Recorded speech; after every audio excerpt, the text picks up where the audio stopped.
How did you start with English? For me, well, the thing is, my parents always spoke to me in both languages.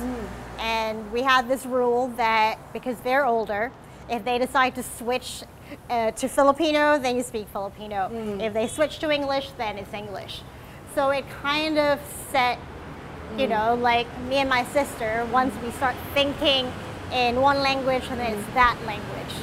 So I think in that sense, perhaps that's something that, you know, prospective IELTS candidates can do as well. Just imagine, let's say, during your day, you can always set up, this is going to be English time.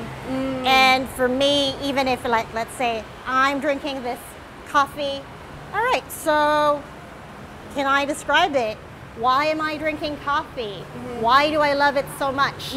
These are things that we actually probably tell our friends, but we just don't think about it. Once we're in front of the examiner, we kind of freeze up and you think you can't say those things.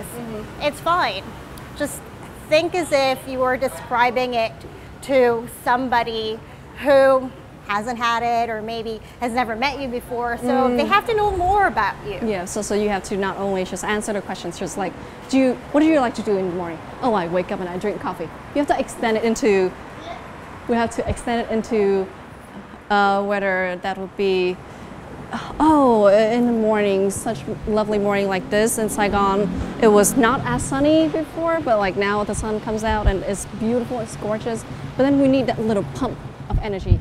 So we go to a cup of black coffee, and how does that taste like, and everything like that. That's you extend the traditions or whatever. It's just like the simplest thing that you do. Yeah, to the examiner. Think of things that bring you pleasure, things that even if you dislike them. Why do you dislike them? It's okay to tell the examiner that you don't like something. You know, you don't always have to be saying positive things about it. Perhaps that's maybe what others find difficult. It's because they think that they can only say good things. Remember, the examiner doesn't know them, and they're not going to check later on if what you're saying is true. But basically, just go with, I don't like it because this is what happened the first time. Let's say I walked into a park. I was really embarrassed, and I don't want to do that ever again. Okay. Yeah. That's already 2 sentences. There you go. Good job. Say right here we have the Opera House, one of the most gorgeous buildings I've ever seen. What would be some of the fancy vocabularies, the lexical resources that we could use to describe this place? Perhaps, of course, one of the things that we always think about is we need fancy words to get a higher score. But think about how you usually speak.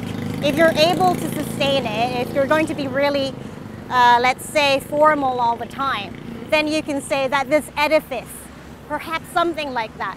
But if you're not going to talk like that, then better say that a building like this is gorgeous. Then you can just say something like that.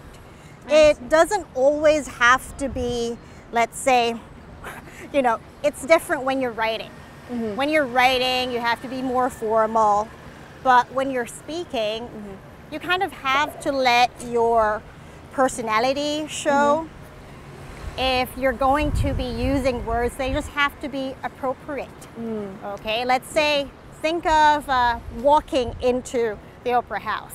So as I walk up the steps, I always think of the time that when I was a child and I would run up the stairs with my dad, and he would have to tell me off for, you know, you shouldn't be doing that because it's a public place and so on.